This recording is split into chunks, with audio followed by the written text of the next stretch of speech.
Facebook.com/Talk El Paso. It's 4 p.m. Mountain Time, and that means it's time to talk El Paso with Andrew J. Polk. Thank you all so very much for joining us here for Talk El Paso, airing live on News Radio 690 KTSM. I'm your host, Andrew J. Polk. Thank you for tuning in, however you may be doing so, be it on air, online, live, streaming through the free and reliable iHeartRadio app, or joining us over on the various social media pages we're up on these days, Facebook.com/Talk El Paso, the Talk El Paso channel over on YouTube, Twitter at Talk El Paso, or Twitch.tv, Andrew J. Polk. We got a lot to get into here for today, so however you're over with us there, already dropping those likes and reacts over on the social media, including Robbie Flores and Monica Cervantes, do appreciate that.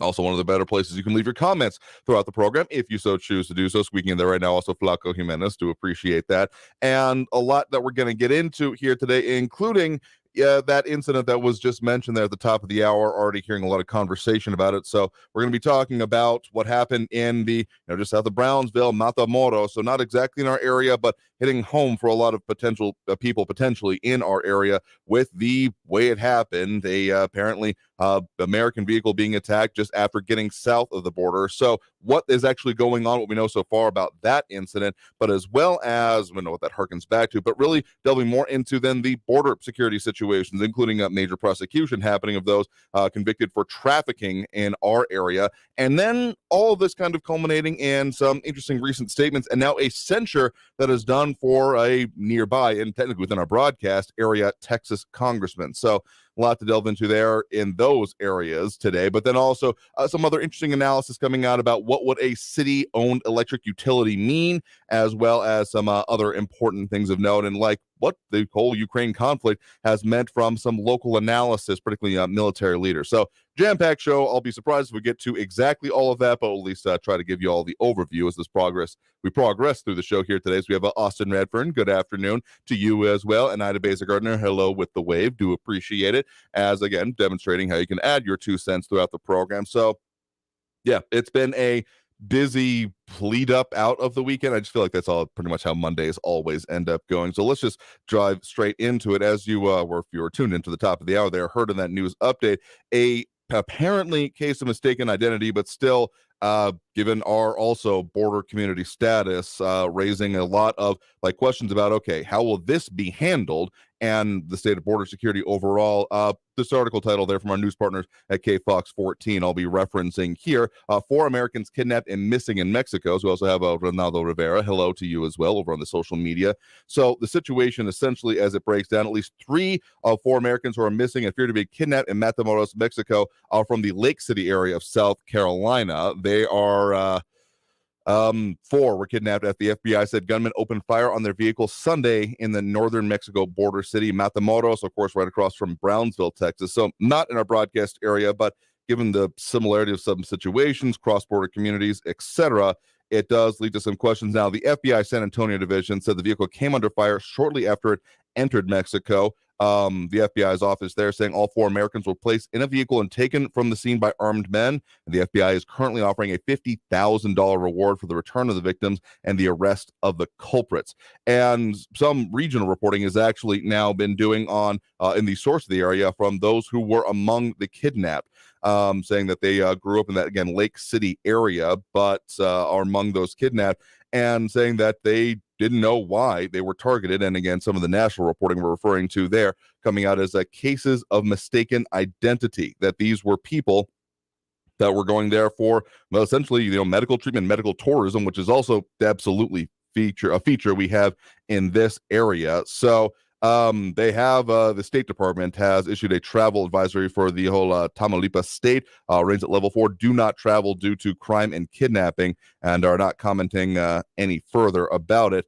And of course, even the White House is commenting on this, saying that they are coordinating with the Departments of State and Homeland Security, coordinating with Mexican authorities on figuring this out. But again, case of mistaken identity, the targeting of it, though, of course, in this case, it does draw to mind, for me anyway, the incident from about 3-4 years ago that happened near La Mora, kind of a little bit further south and east of Casas Grandes and places like that, where it was that there were actually, they were Mexican citizens, people living in Mexico, but there were 2 vans targeted primarily of the Latter-day Saints community in that case that were targeted and effectively assassinated by cartel forces in that case. Now, when you start getting into Mormons in general and those issues down in Mexico, you start getting into a bit different issues, but I think that might bring up memories or thoughts of that in any case. So while that is still progressing, again, further border security questions kind of in focus even outside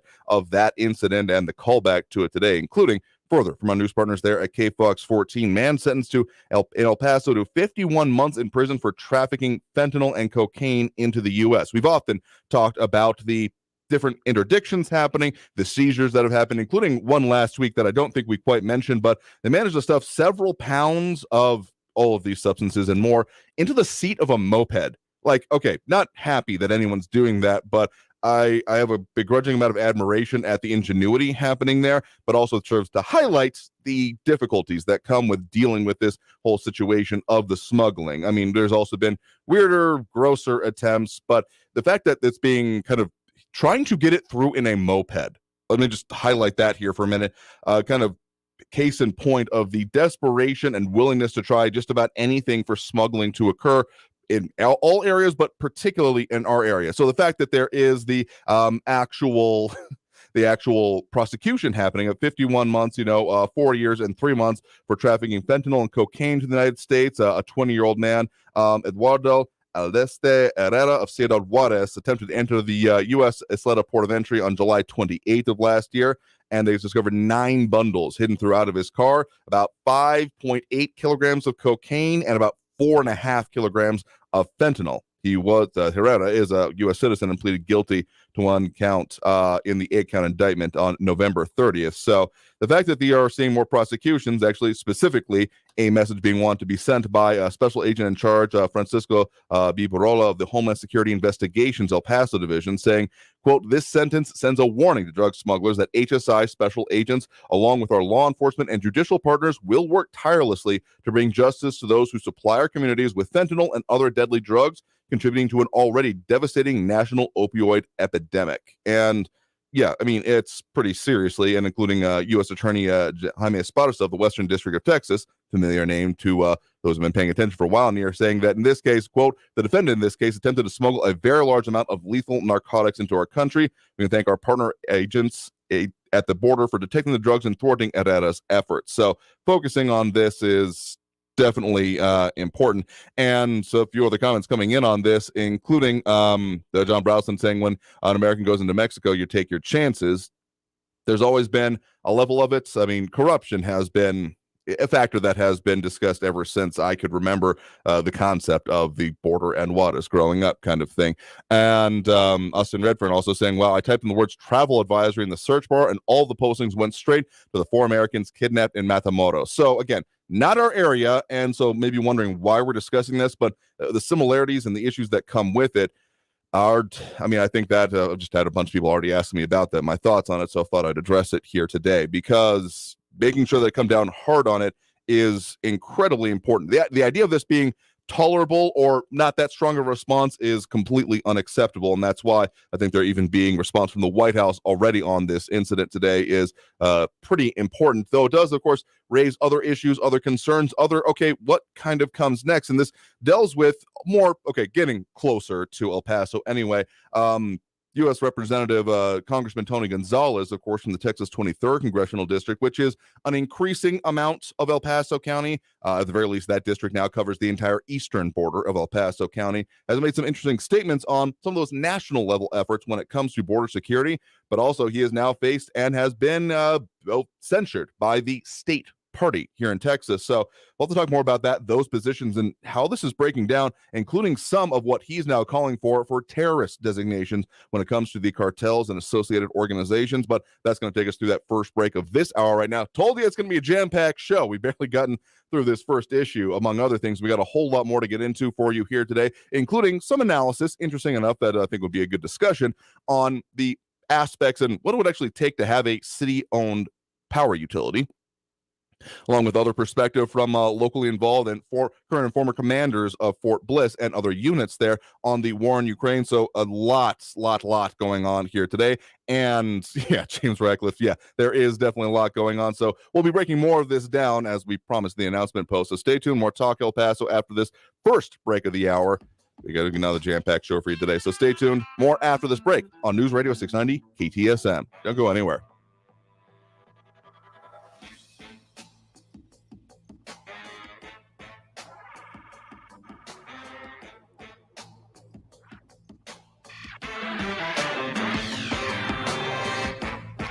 Traffic all day. News Radio 690. I-10 eastbound at Copia Street. Stalled truck with a trailer is blocking the right shoulder. An earlier injury accident on Paisano eastbound downtown at Kansas is northbound Lee Trevino before Vista del Sol. A crash with injuries there has delays back to the 10 gateway. And slow traffic on eastbound Montana from McRae to Zaragoza is a 10-minute delay. Carrie Edwards, El Paso traffic. This report is sponsored by Red Pilled America. Can science fiction bring us closer to God? To find the answer, we're going to follow a prediction by Dilbert cartoonist Scott Adams, one that landed him in the biggest trouble of his career. Second biggest. Listen to Red Pilled America on the iHeartRadio app, Spotify, or wherever you get podcasts. That's Red Pilled America. Welcome to the CPAP Games live from the Hayes bedroom. It's another eventful night, Bruce. It sure is, Ron. Steve has been struggling with his CPAP. His wife, Michelle, is trying to contain her rage. Michelle throws an elbow. She's leaving for the couch. Steve should get Inspire. Absolutely, Bruce. Inspire is a sleep apnea treatment that gives you comfortable, restful sleep with the click of a remote. There's no mask and no hose. Just sleep. Learn more at inspiresleep.com. Inspire is not for everyone. Talk to your doctor to see if it's right for you and review important safety information at inspiresleep.com. The El Paso Community Foundation supports the causes you feel passionate about here in the borderland, whether it's education, social services, arts and culture, the environment, health, or economic development. The El Paso Community Foundation has been promoting philanthropy and progress in our hometown region for more than 45 years. Make your mark with us. Start a fund today for good, for El Paso, forever. Learn more at epcf.org. That's epcf.org. Attend the El Paso Gun Show this weekend, March 11th and 12th at the Forum Ballroom, 3800 Maddox, El Paso, Texas. See dealers selling the finest in modern guns, custom knives, ammo, scopes, rifles, shotguns, and much more. Buy, sell, and trade at the El Paso Gun Show this weekend, March 11th and 12th at the Forum Ballroom, 3800 Maddox, El Paso, Texas. Do not miss the El Paso Gun Show this weekend, March 11th and 12th. Attorney CPA Joe Cordell. Divorce forces a father to focus on what's most important, his children. You may no longer be a husband, but you'll always be a dad. In the divorce process, this comes down to three key concerns: physical custody, decision-making, as well as financial support. Each of these is important, and it's important that you choose a lawyer that cares as much about these issues as you do. Schedule an appointment with one of Cordell & Cordell's Dallas-Fort Worth area attorneys. Offices in Dallas, Fort Worth, and St. Louis. CordellCordell.com. Teens in foster care will love you, even if you don't know the lingo. Dad bod, noun. The result of the occasional donut, always washed down with confidence. Brought to you by the U.S. Department of Health and Human Services, Adopt U.S. Kids, and the Ad Council. Visit adoptuskids.org. El Paso's News Radio 690 KTSM. Live from the KTSM AM 690 studios, it's Talk El Paso with Andrew J. Polk. To be a part of the show, follow on Facebook at facebook.com/Talk El Paso. Now here's your host, Andrew J. Polk. Thank you all so very much for joining us here for Talk El Paso, airing live on News Radio 690 KTSM. I am your host, Andrew J. Polk. Thank you for tuning in, however you may be doing so, be it on air, online, live, streaming through the free and reliable iHeartRadio app, or joining us over on the various social media pages, Facebook, YouTube, Twitter, and Twitch, either under Talk El Paso or Andrew J. Polk. And of course, Talk El Paso brought to you in part by Sunland Park, Chrysler, Dodge, Jeep, Ram, Fiat. Find them online at Sunland Park, Jeep, Chrysler, Dodge, Ram.net, or just search them up and I'll look for them there at 950 Crockett Street. And of course, a lot going on, a lot we're talking about here today, including, tis the season in a not fun way. Flaco Jimenez saying, just did my taxes. Hope you all deadbeats enjoy your refund. Meanwhile, I'm writing a check for $5,625. Okay, to try to put a positive spin on that, it means you made that much to be taxed that much. I know it feels like a small consolation, I'm sure. I'm currently going through the fun of homestead exemptions, and what the hell that means. I don't know if totally making like reinstituting home ec classes in high school and making a focus on what are taxes, how do you pay them, maybe you should be informed about them, and like how to balance a checkbook. Okay, that one's pretty antiquated. I've never actually had to do that in my adult life because ever since I've had a bank account, like getting a paycheck into it anyway, it's been all pretty instant deposits here. So showing my age, I'm sure here, but also Rick Reyes saying Uncle Sam loves you, and Flaco saying I wouldn't mind if you love me the way my girlfriend does. Don't know if you want that kind of special attention from Uncle Sam there, but also some other points coming here. John Browston saying on the idea of what we'll also be talking about today, the electrical utility city owned of it. John Browston saying if the city can't keep the streets paved, imagine what they would do to a city electrical utility. And also James Ratcliffe on the whole taxes thing, saying most of that goes to the school districts, probably don't use anyway, and though going on the whole taxation is theft line there. And then Ronaldo Rivera, particularly on the idea of that prosecution that we mentioned there, the 51 months in jail for trafficking fentanyl and cocaine into the U.S., saying, really think 51 months in jail sends a message? We need stronger penalties. Well, I don't like executions. That might show we are serious. Okay, let me put it in perspective for you here, that there's kind of different levels of prosecution going on. Like if you want to throw the book at anyone involved within the trafficking, I get it. But also consider that this is not necessarily someone actively involved with the cartels, like actually a part of them, so much as a patsy, so to speak. So this would be, just again, in perspective and in comparison, a harsh penalty for someone that is just doing this. Now, if we start talking about the ones that are therefore supplying it, giving the dude these packages that he then trafficked, or the ones actually producing it, doing the rest of the process, those are the ones that I'm most interested in seeing really, really, really harsh penalties. I have a lot of issues with the government and the governance that has happened in the Philippines, including the whole open season on anyone, because you start getting into vigilante justice and things start looking not reasonable or good, but they kind of attempted that kind of line of reasoning of basically kill your local drug dealer. And there's various analysis, positive and negative, I've seen about it. I tend to come more on the idea of, sure, harsh penalties, but maybe don't just go around and give people carte blanche to shoot people, because that has so many unintended consequences. But I mean, the idea of there being more focus on it has certainly been a discussion going on in our area. You may remember, actually recently, there was the conversation we had about, again, U.S. Representative Tony Gonzalez, the congressman representing the Texas 23rd Congressional District, of course, is a Republican here from Texas, that being a big, wide, and very interesting district that now stretches, again, from pretty much most of the sparsely inhabited parts of El Paso County, because it used to be kind of just the Mission Valley area, and now it's the entire eastern border, kind of all the way up through, like it covers most of like the McGregor Range area within Texas, of course, and now other parts. Like it's a weird one. I used to joke that it looked like an amoeba that was going to envelop San Antonio, because it still kind of does. It's got like this like claw looking thing, and now it kind of looks that way towards El Paso as well. So he has previously said, and in fact has recently called for, as article or email I received from his office Saturday, let's call the cartels what they are: terrorists. That's what that's just the title of it. And mentioning, as he does in these emails, that he represents 42% of the southern border, because the Texas 23rd Congressional District is pretty huge. There's not a whole lot of people. I mean, some of the biggest areas would be Van Horn, and kind of getting into the Midland, Odessa area, though not exactly yet, and like most of the Big Bend, in which there is very little population density. So a lot of the border right within that district. And Ronaldo Rivera actually saying also it works in Malaysia and Indonesia. The mules know the penalty.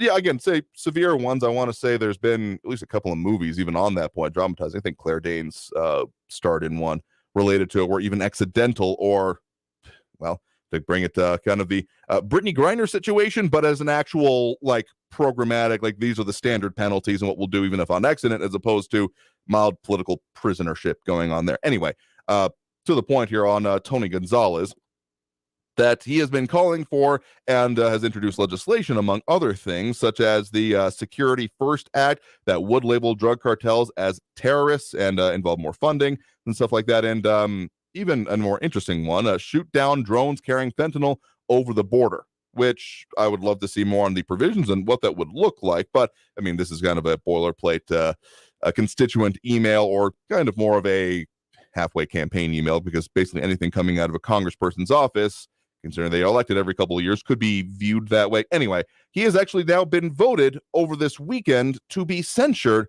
by the Texas GOP. Yeah, Willie Jenkins, yeah, that's a lot on the plate today. Again, we'll see what we can get to at least mention all of the topics. That's my intention anyway. So, Tony Gonzalez, Texas Republican Congressman, Texas 23rd Congressional District, has now been voted on to be censured by the Republican Party of Texas. 57-5 vote with one abstention, basically saying that he has been now censured by the state party over votes that included supporting new gun safety laws, among other things. Of course, Uvalde and Robb Elementary also fall within the Texas 23rd Congressional District, and he has been outspoken in a variety of ways on that, including on investigations, including on what information and knowledge and training there is for law enforcement, among other things, but then also on the idea of what is to be done there. And more notably, and recently, what we talked about actually was that, article title from the Texas Tribune from the February 17th, Texas border Republican accuses GOP of using immigration crisis for politics. I think we finally dove into that one last week, if not the week before. Noted here in the subheadline by the Texas Tribune that U.S. Rep. Tony Gonzalez said in an interview with the Washington Examiner that his fellow Republicans benefit politically from a sustained border crisis. The attack indirectly alluded to U.S. Rep. Chip Roy's contentious border security bill. That one, the one that essentially Gonzalez, my paraphrasing, not his statement, saying that, well, this is not going to, it's not going to reasonably pass. And so if you think that this is evidence of you doing something when you can't really even expect it's going to make its way through the actual lawmaking process of, sure, the House, pretty well controlled by Republicans, as an expectation that would succeed, but then dying in the Senate, and then certainly dying on the actual, signatory part of it, being signed into law. So that part and other statements now leading to his being censured by, again, the state party, Texas GOP leaders. And Gonzalez, pretty defiant about this, him tweeting out, no mames, RPT, referring there to the Republican Party of Texas, with tweeting out him holding up a picture of him holding up the front cover of the San Antonio Express News with its article titled "Texas GOP Censures Gonzalez," and kind of acting pretty unbothered by it. A statement according to his spokesperson, quote, he talked to veterans, visited with Border Patrol agents, and met constituents. The Republican Party of Texas would be wise to follow his lead and do some actual work. The Texas 23rd Congressional District has kind of been an interesting one even before this most recent redistricting that didn't really change it too much substantively. I want to say like probably 90, 95, maybe even 99% of its area remained about the same, mostly changing kind of in our immediate area. But it's been an interesting swing one, and not always something that has been, even the Republican representatives have held interesting positions. We may recall that the previous Republican representative who held it was Will Hurd, and he had a lot of interesting and sometimes contentious relationships as well. So almost wondering if this is more the same kind of way, because let's just say the idea, as much as we discuss, border barriers, immigration, border security issues, they look very differently in those kind of areas. Because as much as we here in El Paso and most of our borderland region, most of our broadcast area within shouting distance of the actual border itself, know that, yes, we have barriers in some ways. It kind of tapers off the further west that you get from here immediately. But these are pretty well mostly flat deserts, maybe some culverts, gullies, etc. Then we have some interesting intervening terrain, such as, if I had a window over to my left here, I could be looking straight at Mount Cristo Rey, because it's definitely visible from our studios here, though, again, I don't have any windows in here. Point is that makes it it's complicated terrain. And that's not, Big Bend isn't exactly mountainous solely, but it has a lot of intervening terrain that make the idea of just kind of a one-size-fits-all solution, aka border barrier, big beautiful wall, whatever you want to call it, a little bit problematic and often very contentious for people who live in that area, and particularly who make their living off of the natural scenery and the areas out there. There's a lot of ranches, tourism, there's big parks that are out there. So yeah, that's at least part of the conversation coming onto this and some of the major things there. Also, Eric McNabb mentioning correctly that other things being defending interracial marriage. There are a number of things that Tony Gonzalez has set as his own kind of benchmark and way about going for it. And so not falling in lockstep, it's being noted in a variety of ways. Again, noted by the Texas Tribune here from their article out this weekend. In a rare rebuke, party leaders cite support for gun law, same-sex marriage proposals by San Antonio Republican, as mentioned explicitly in there. Gonzalez, for also for his part, saying the realities have taken almost 1,400 votes, and the bulk of those have been with the Republican Party, and kind of dinging the state party even further.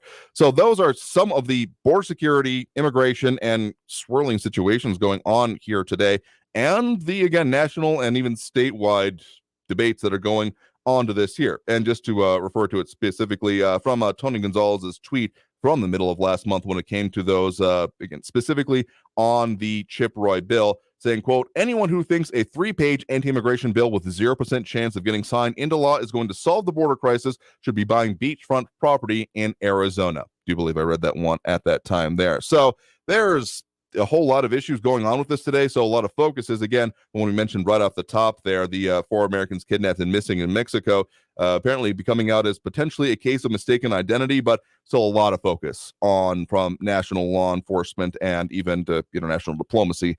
So we'll see what more comes of that. So what we already do for that next break right now, coming out of this break, more talk about another so it's just getting closer to home throughout all this show here, including kind of an analysis of what would a city-owned electric utility actually mean, and some interesting analysis back and forth, including a response from the utility itself. So more on the comments, more on these, and a whole lot more discussion about the things affecting us here in the borderland after this break here on News Radio 690 KTSM. As always, I'm your host, Andrew J. Polk. Phone calls a little bit later and comments going on throughout. So I'll keep doing what works for you, and stay tuned in any case for more Talk El Paso on News Radio 690 KTSM. Back in a minute.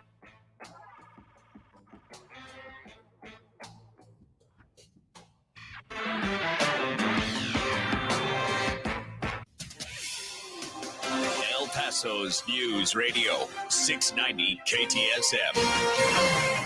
Hello, I'm Erica Castillo with this KFOX 14 News Update. Authorities investigated a situation, as they called it, at 2 schools in South Central El Paso today. Jefferson High School and Silva Health Magnet School on Alameda and across from University Medical Center were placed on a lockdown at about 9 this morning. The lockdown was prompted by an investigation that El Paso... News Radio 690. Traffic all day. A stalled Jeep's blocking the right shoulder on I-10 eastbound at the Executive Center exit ramp. Stop and go traffic on the 54 south between Stan Roberts and Kenworthy is a 23-minute delay. Stop and go on Artcraft eastbound from West Side to the 10 with a 5-minute backup. Slow traffic Montana Avenue eastbound McRae to Zaragoza, 10-minute delays. Kerry Edwards, El Paso traffic. From the KFOX 14 Severe Weather Center, I'm Chief Meteorologist Brad Montgomery. It looks like we'll see another mild one for our Tuesday after lows in the 40s to lower 50s. Breezy conditions tomorrow. We'll also see about a 20% chance of showers right through the day on through the evening hours. As we look at your Wednesday, after lows in the 40s Wednesday morning, a little warmer once again with a high around 77 for your Wednesday. From the KFOX 14 Severe Weather Center, I'm Chief Meteorologist Brad Montgomery. This report is sponsored by Dell Technologies. Dell Technologies provides growing businesses with tools to do incredible things because we believe there's an innovator in all of us. For advice on smart PCs powered by Intel V Pro that's built for business, call a Dell Technologies advisor at 877-ASK-DELL.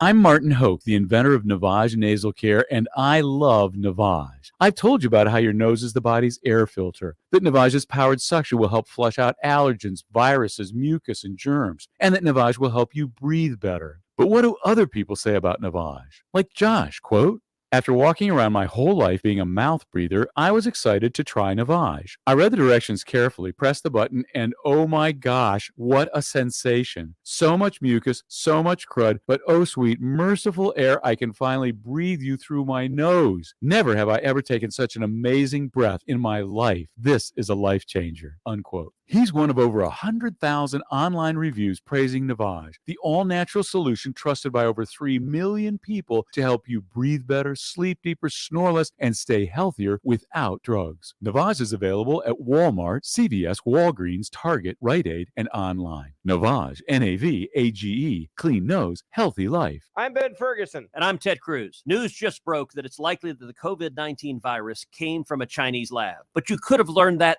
3 years ago on our podcast Verdict. And that's exactly why you should download Verdict with Ted Cruz right now, wherever you get your podcasts. This report is sponsored by The Verdict with Ted Cruz.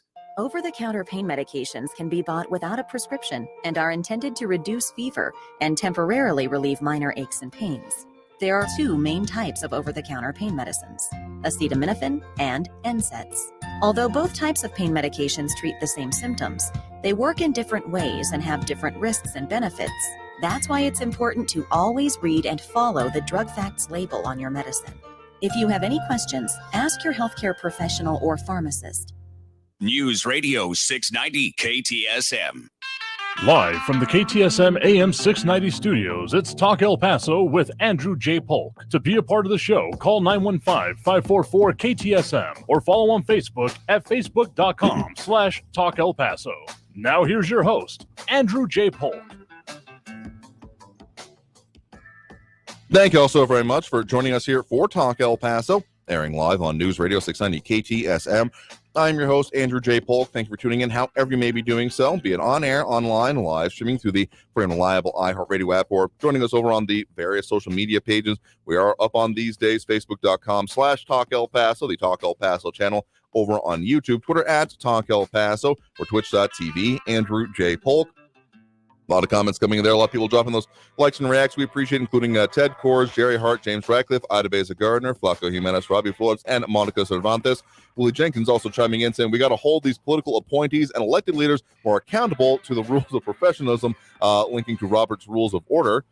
I guess that's one takeaway from it here, points of order and all that kind of thing. I did parliamentary debate for years back in high school, and still kind of used it even in college then on. So yes, very familiar with Robert's Rules of Orders, or at least the competitive contact sport version of it. I know it's a weird perspective, and a lot more Flaco Jimenez with let's call it an unkind take on it there, calling them a bunch of cats. Let's just say I can put it that way. And a whole lot more commentary coming in, including James Radcliffe not appreciating the voting public here in El Paso.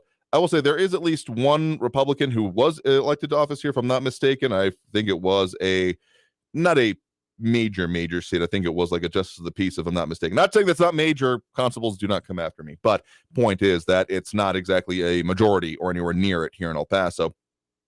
A couple of things I want to mention before we get into that next topic, as further noted by our news partners over at KFOX 14. Star on the Mountain has been repaired after being damaged due to strong winds on February 26th, and so it will be back on as of today. So if you've been looking and wondering, and yeah, there are often lights out. We had that one really stupid vandalism incident last year, if I'm remembering correctly as well. So it's a good thing that they actually do the repairs up there. Appreciate that. And one other thing out from El Paso Inc., just in case we're not able to totally get to it, they did an interesting review of lessons from a year of conflict in Ukraine. That the article title there, as they visited or reached out to various former or even retired commanders of Fort Bliss, including retired Major General Dana Petard, as well as others. Looking for the list here.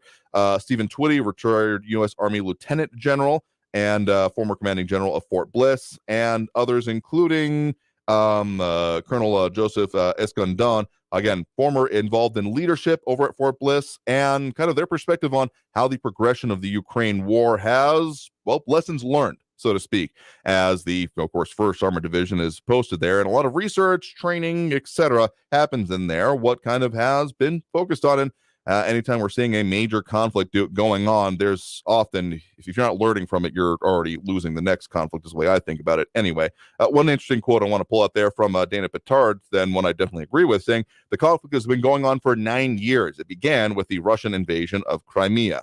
That's kind of the way I see it, among other things. But just an interesting one mentioning there. But one that I think deserves the most discussion today here anyway, article out from El Paso Matters, titled, Should El Paso Voters Okay a City-Owned Electric Utility? Here's What You Need to Know.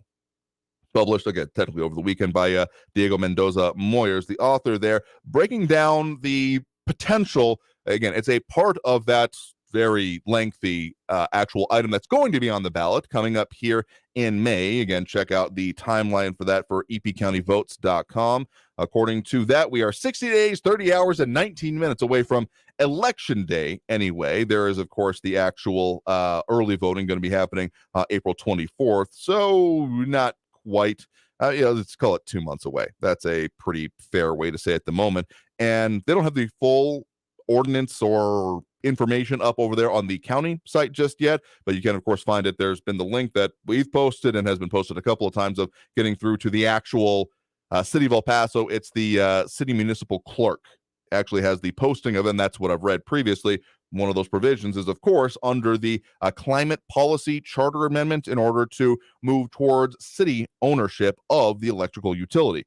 And as is broken down by the El Paso Matter article, there is a whole lot of considerations that go into it.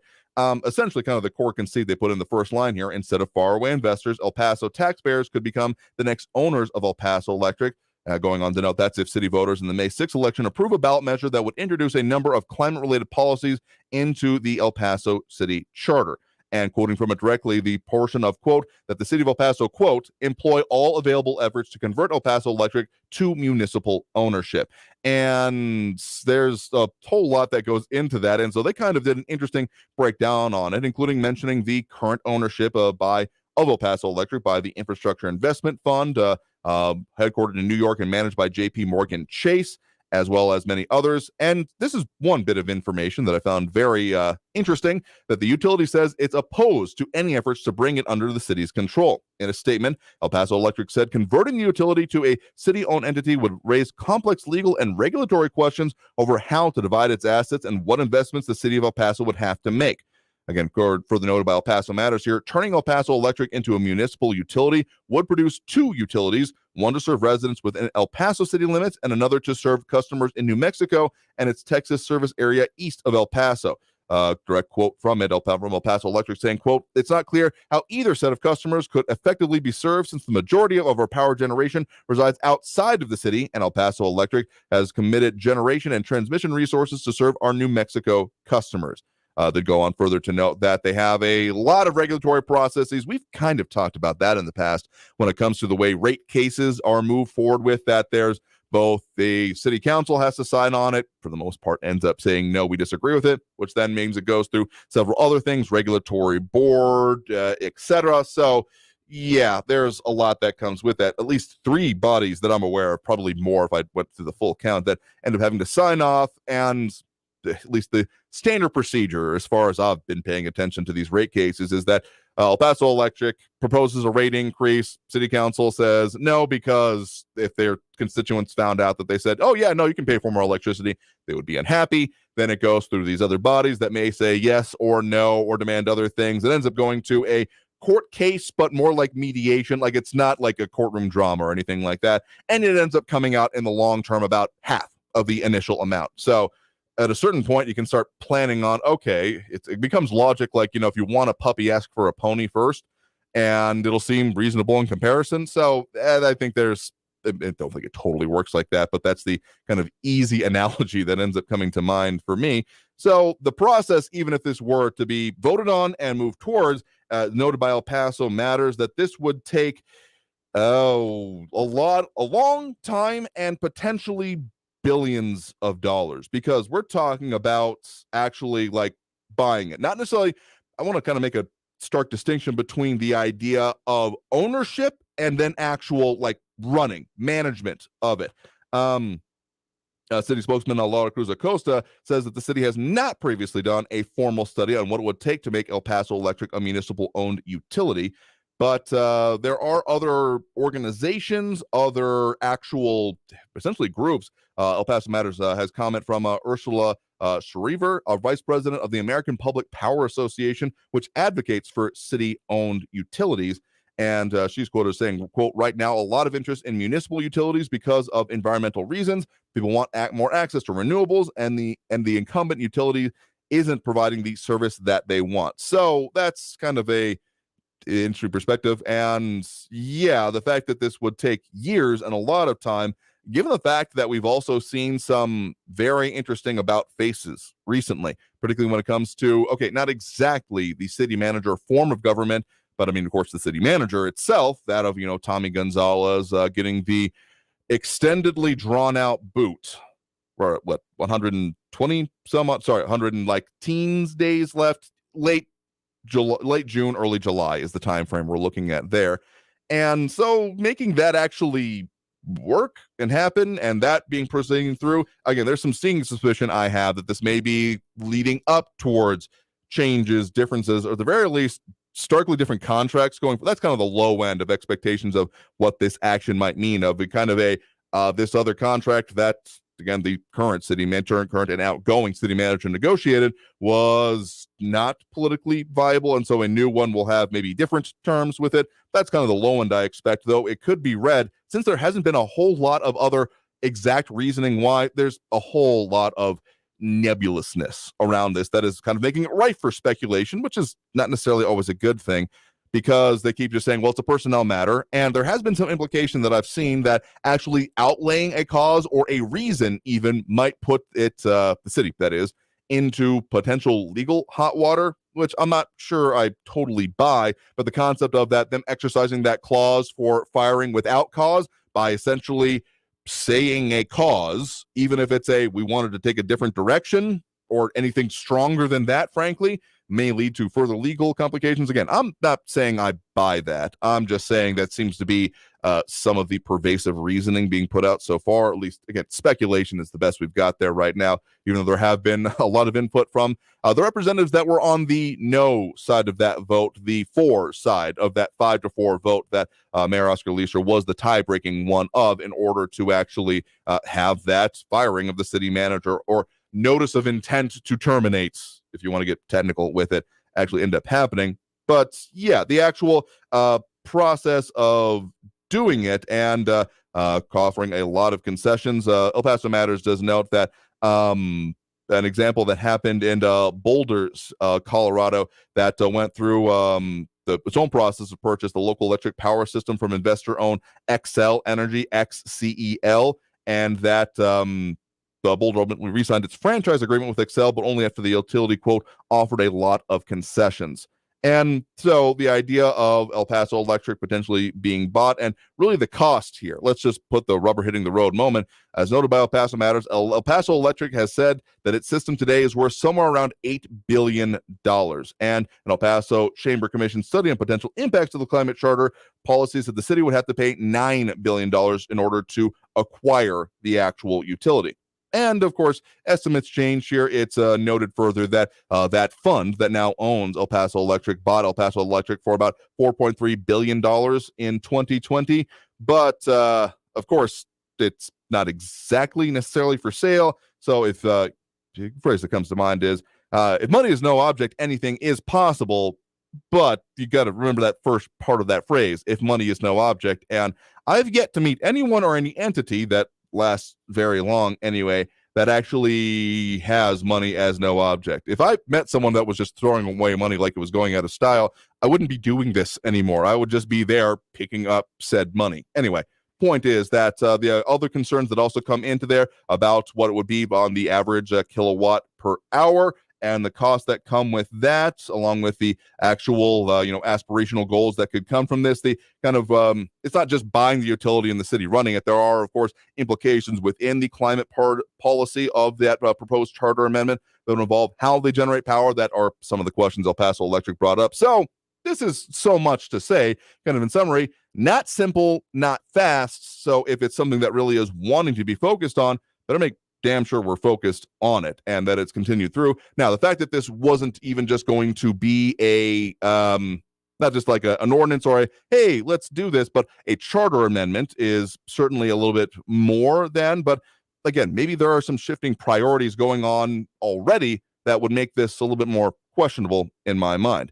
Anyway, if you're saying that you bringing something up to me to then mention on air is therefore me keeping it quiet when I've literally mentioned it on air, I don't even know where to start with you, but we'll go ahead and get into that by opening up those phone lines now as we're getting close to that next break. So if you want to get on the line, add your 2 cents and actually comment, the number to do so is 915-544-5876, 915-544-KTSM. Back after this break with more Talk El Paso here on News Radio 690 KTSM. Stay tuned.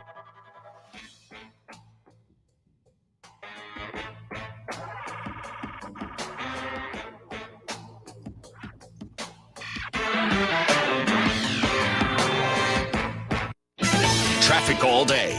News Radio 690.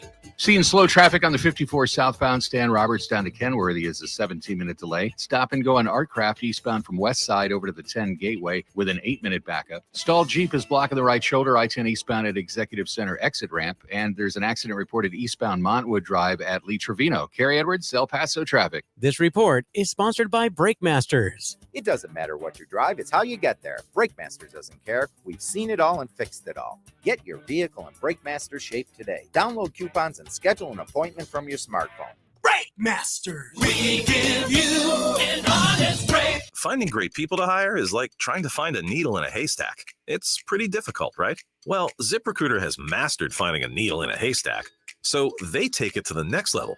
They make hiring so simple that it's like finding a needle in a needle stack. And that's why you should try ZipRecruiter for free at ZipRecruiter.com/radio. Here's what it's like to use ZipRecruiter. They have so many qualified candidates that it's easier to find the right ones for your roles. In fact, 4 out of 5 employers who post on ZipRecruiter get a quality candidate within the first day. That's a lot of needles. So how do they do it?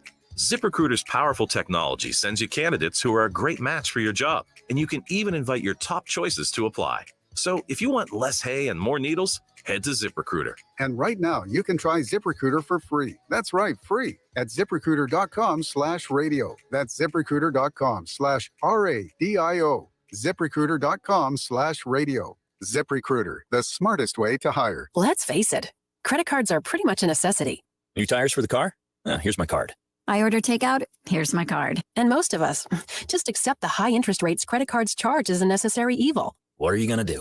Get a low fixed-rate credit card consolidation loan from Lightstream from $5,000 to $100,000 and pay off those credit card balances. Apply online, and you could get your money as soon as the day you apply. The average credit card company charges over 19% APR. But with Lightstream, you can get a fixed rate as low as 7.99% APR with autopay and excellent credit.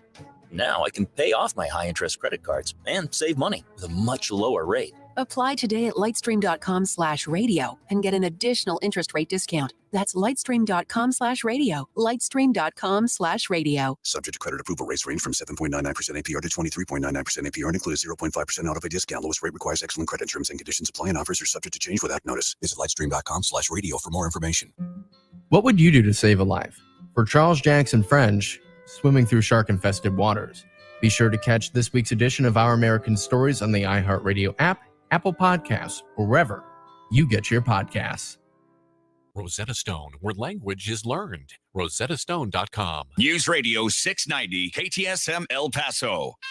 Live from the KTSM AM 690 studios, it's Talk El Paso with Andrew J. Polk. To be a part of the show, call 915-544-KTSM or follow on Facebook at facebook.com/Talk El Paso. Now here's your host, Andrew J. Polk. Thank you all so very much for joining us here for Talk El Paso, airing live on News Radio 690 KTSM. I'm your host, Andrew J. Polk. Thank you for tuning in, however you may be doing so, be it on air, online, live streaming through the free and reliable iHeartRadio app, or joining us over on the various social media pages we are up on these days, Facebook.com/Talk El Paso, the Talk El Paso channel over on YouTube, Twitter at Talk El Paso, or Twitch.tv, Andrew J. Polk. Have those phone lines open as well here as of this segment. So if you're wanting to, we'll technically announce the last one. Anyway, if you want to get on the line, add your 2 cents in order to talk about the things we have going on and around affecting the borderland today. Again, 915-544-5876, 915-544-KTSM, because talking about those things is kind of why we're here and doing these things. So if you want to get on the line, call that number. We're getting a little bit close to the top of this hour here already, so don't want to shortchange anyone. So if you're on the line, stay there. Again, if you want to get on the line now, it'd be a good time to do so. Again, 915-544-5876, 544-KTSM. Because as much as the cost of it, I mean, there's a whole lot of speculation that is actually going into it, and some other ideas about how it would actually be done. And it's just an interesting full analysis. Would fully recommend checking it out. Again, El Paso Matters is the one that has that part of it. And James Radcliffe asking a little bit further afield. Yeah, there was another train derailment in Ohio that has highlighted the whole thing going on with the existing one in the East Palestine area. Yeah, a little bit further afield. But of course, train derailments, honestly, if there's one thing that's come out of this, and I've known for a minute, train derailments happen fairly frequently. We've had at least one within the last year or two in our area when a specific trail derailment device as a safety measure was left in place. And then there was the major one some years ago. I need to see exactly how many that happened under I-10 and required there to be repairs done to some of the supporting columns under there. But it happens with, I guess, it's enough to support, the way I think about it, it's enough to support an industry that actually goes about and deals with recovery from train derailments. That's how consistently enough it happens there. I mean, you don't just have a bunch of big cranes and trucks laying around thinking, well, we'll use it eventually, someday, maybe, as opposed to there's enough to justify having that on standby. So that's the way I kind of look at it and think about it. Though we got those upcoming hearings and such, and that'll be interesting and definitely affecting our area, even if in our particular area, most of the major train yard stuff has been kind of pushed out towards Santa Teresa. Actually, if you've never been out there, we've played some video in the past. Maybe I'll have to dig that up again of what that actual facility, the intermodal out there looks like, because it used to be that's downtown, well, just east of downtown, the rail yards that you still drive by on I-10, that they have those sometimes working arched lights kind of in front of as a not really covering it.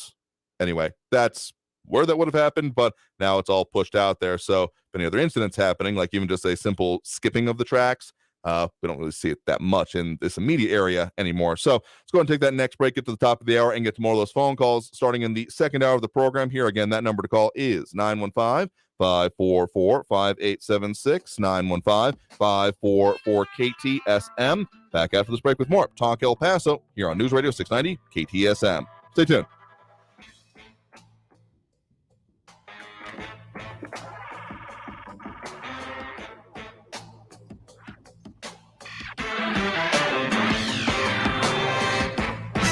Traffic all day. News Radio 690. Seeing slow traffic on the 54 southbound Stan Roberts down to Kenworthy is a 17-minute delay. Stop and go on Artcraft eastbound from West Side over to the 10 Gateway with an 8-minute backup. Stalled Jeep is blocking the right shoulder, I-10 eastbound at Executive Center exit ramp. And there's an accident reported eastbound Montwood Drive at Lee Trevino. Carrie Edwards, El Paso traffic. An orthopedic surgeon makes understanding pain painless. It's the biggest frustration that patients have. This is Dr. Pamela Mehta talking about aches with unexpected origins. I see patients with pain in their knees, their hips, their back. Oftentimes, the pain is actually coming from their feet. Bet they aren't expecting to hear that. Those patients are super surprised. They can't believe that the pain in their knee isn't coming from actually inside the knee. But if you think about it, the feet are the base to your whole body. That's why she suggests personally fit arch supports. Emphasis on the personal fit. If you get something basing it just on your shoe size, it isn't going to fit you properly. And if it doesn't fit well, it probably won't work well. Go get arch supports fitted to you. It's as easy as going into a Good Feet store. You heard the doctor. Try Good Feet for yourself with a free fitting and test walk. Learn more at goodfeet.com. Airway Boulevard at I-10. Did you just look down at your phone? You did it again, didn't you? You know, you're flying down the road in a 3-ton hunk of steel, and a text takes your eyes off the road for an average of 5 seconds. At 55 miles per hour, that's long enough to travel the length of a football field and cause some serious damage. Turn it off. Trust me, whatever it is, you'll live.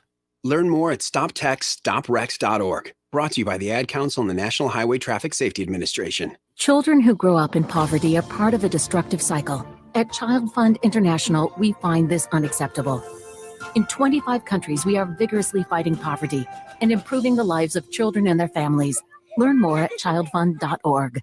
Freedom of speech lives here. To me, freedom of speech is being able to say anything you want. El Paso's News Radio 690 KTSM. News on the hour and a half. Traffic and weather all day. News Radio 690 is KTSM AM El Paso, an iHeart radio station. NBC News Radio, I'm Brian Shook. People in Southern California are waiting to be rescued after 2 strong snowstorms have trapped them in their homes for several days. Mountain residents in San Bernardino County remain cut off under several feet of snow. Now officials warn another storm could hit the area as some residents face dwindling supplies. President Biden has concerns over controversial changes to the Washington, D.C. criminal code. He wanted to make sure that he delivered for the 700,000 residents of D.C.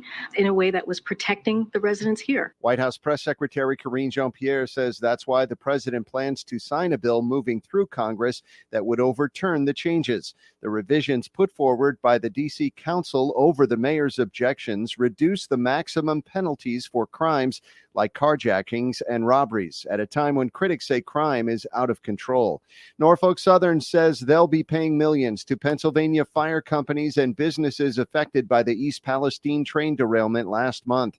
Governor Josh Shapiro said he met with Norfolk Southern CEO Alan Shaw last week and secured a commitment for financial aid. The money will be used to help with the still ongoing cleanup in the areas near the Ohio border where the derailment happened. The man tasked with bringing down inflation is in the hot seat this week. Lisa Taylor reports. Federal Reserve Chairman Jerome Powell will face questions on Capitol Hill about whether the continued rise in interest rates is working to bring inflation down. Recent data shows a mixed bag of results. With more hikes, it will be costlier for Americans to buy a home, a car, and most credit card balances will increase. Senator John Fetterman is working while he recovers at Walter Reed Medical Center. His chief of staff posted photos on Twitter of the Pennsylvania Democrat working. Fetterman was hospitalized last month for depression. You're listening to the latest from NBC News Radio. First Lady Jill Biden is denouncing the idea of competency tests for elderly politicians. Speaking with CNN, she called the proposal by Republican presidential candidate Nikki Haley ridiculous. This comes as there are concerns about President Biden's age, as he would be 82 at his inauguration if he's reelected in 2024.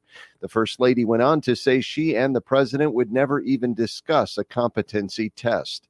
Prince Harry and Meghan Markle have been invited to King Charles' coronation. In London, Julia Chapman says there's been much speculation as to whether Harry and Meghan will attend the event in May. Prince Harry and Meghan haven't yet confirmed whether they will attend the coronation, but they say they have received an email about the event. Tensions have grown since the release by the Sussexes of a Netflix documentary and a tell-all memoir by Prince Harry. Buckingham Palace hasn't commented on the reports about the invitation.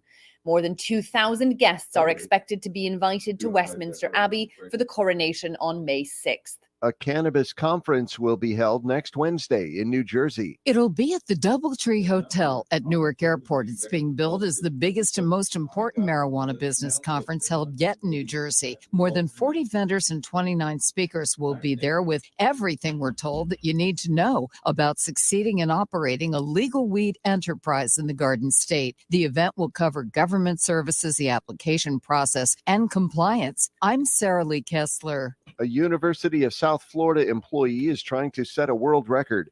The school announced Associate Professor Joseph Deturi wants to live underwater for 100 days. The 55-year-old is living 30 feet below sea level in Key Largo at Jules Undersea Lodge. That's where two Tennessee professors set the current record of 73 days in 2014. Brian Shook, NBC News Radio. This report is sponsored by The Verdict with Ted Cruz. I'm Ben Ferguson. And I'm Ted Cruz. News just broke that it's likely that the COVID-19 virus came from a Chinese lab. But you could have learned that 3 years ago on our podcast, Verdict. And that's exactly why you should download Verdict with Ted Cruz right now, wherever you get your podcasts. Welcome to the CPAP Games live from the Hayes bedroom. It's another eventful night, Bruce. It sure is, Ron. Steve has been struggling with his CPAP. His wife, Michelle, is trying to contain her rage. Michelle throws an elbow. She's leaving for the couch. Steve should get Inspire. Absolutely, Bruce. Inspire is a sleep apnea treatment that gives you comfortable, restful sleep with the click of a remote. There's no mask and no hose. Just sleep. Learn more at inspiresleep.com. Inspire is not for everyone. Talk to your doctor to see if it's right for you and review important safety information at inspiresleep.com.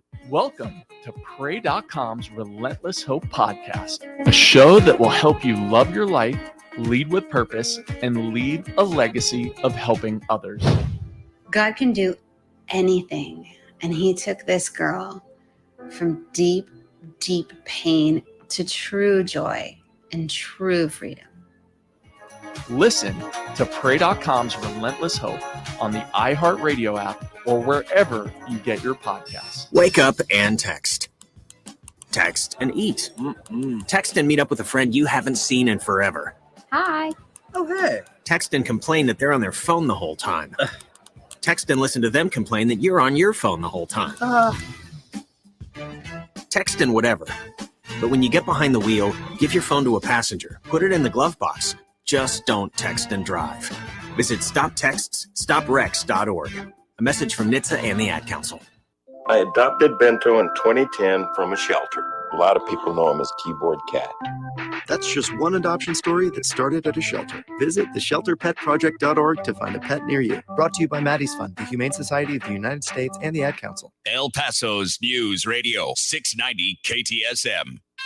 Live from the KTSM AM 690 studios, it's Talk El Paso with Andrew J. Polk. To be a part of the show, call 915-544-KTSM or follow on Facebook at facebook.com/Talk El Paso.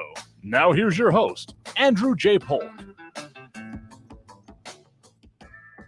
Thank you all so very much for joining us here for Talk El Paso, airing live on News Radio 690 KTSM. I am your host, Andrew J. Polk.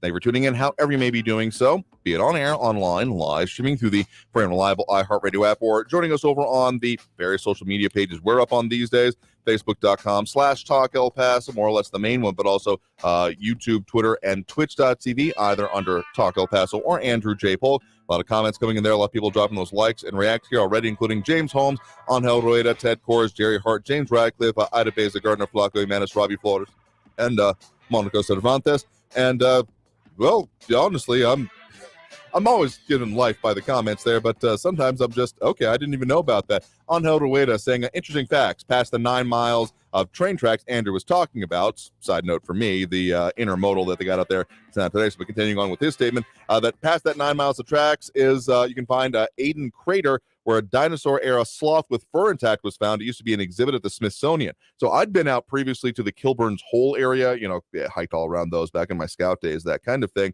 And, of course, there's like the lava fields, the big black masses of dirt that you can see.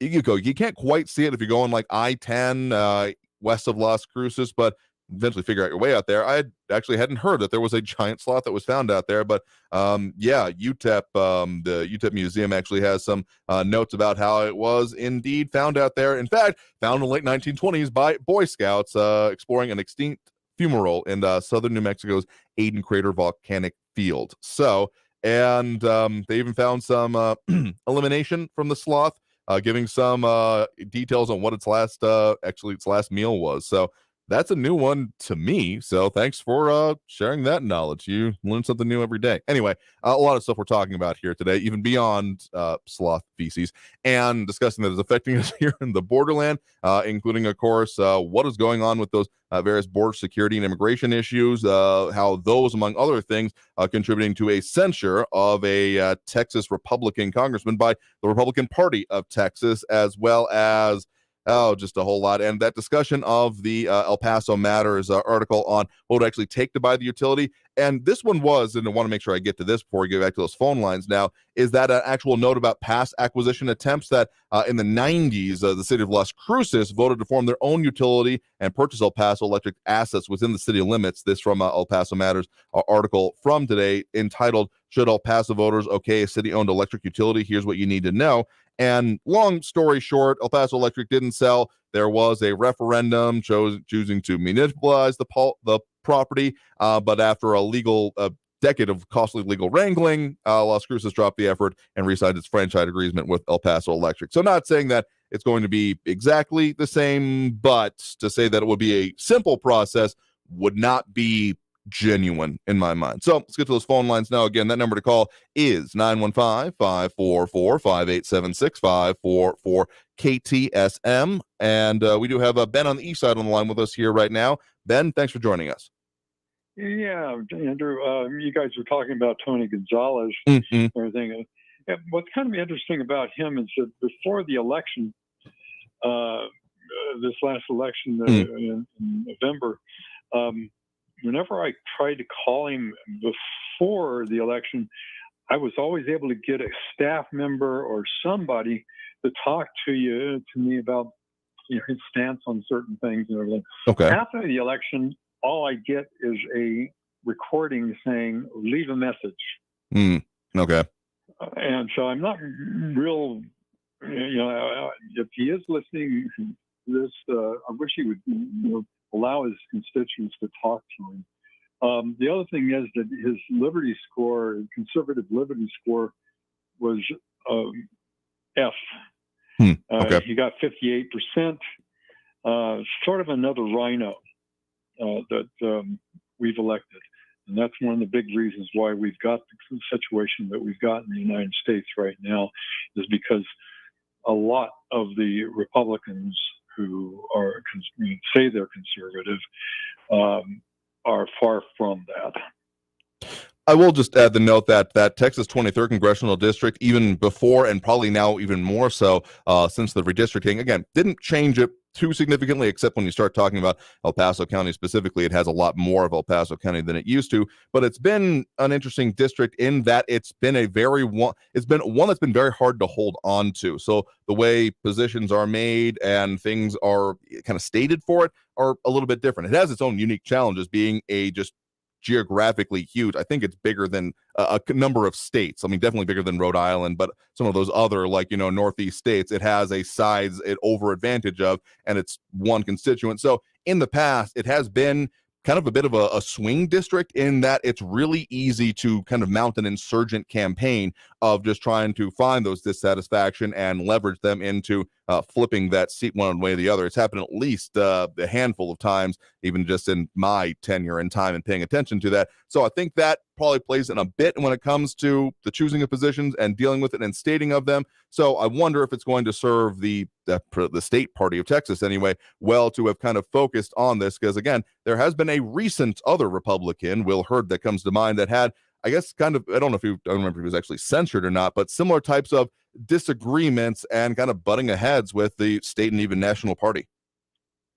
Well, Will Hurd, it's definitely a rhino, and it was good that we got rid of him, but we replaced him with another rhino. And so we've got to get better candidates. That's the reason why the Republican Party has really failed in any other mission to try to get this country turned around. And Tony Gonzalez is just another example of that. And so, and it's a matter that, I mean, if that's the way he votes, a lot of the time he doesn't vote conservative, then, people need to know that. And you need to, I mean, he's supposed to vote the way that he feels. And if this is the way he acts, a lot of the votes that he votes is the way he feels, then we don't have any business electing him. Okay. But anyway, that's my thoughts with that. And, stay safe, stay well, God bless, and let's go, Brandon. All right. Well, appreciate the point in the call and the, your analysis on that there. So I do appreciate you have a good one there as well. Thank you. So, I mean, again, there's a lot of things that go. I mean, the Texas 23rd Congressional District, if I was ever to run for office, which is not even on the table, let's just make that perfectly clear, I would not want to do it in the Texas 23rd, even if I don't live anywhere near the district, even within El Paso County these days. So I would take both a relocation, residency requirements, and then being willing to, let's just say there's a reason that a lot of the people who end up holding that end up being more San Antonio based. That's where been the kind of lean of the major population has been, kind of breaking up part of that. But it being more in El Paso, I mean, still the largely unincorporated and sparsely populated parts of El Paso, it's still a lot more of it. And that leads to more questions about kind of what will be coming forth. At least we got another 7 years, before we get into that next redistricting effort, which will be very interesting, I'm sure. Anyway, let's go ahead and take that next break right now. Again, if you want to get on the line, that number to call is 915-544-5876,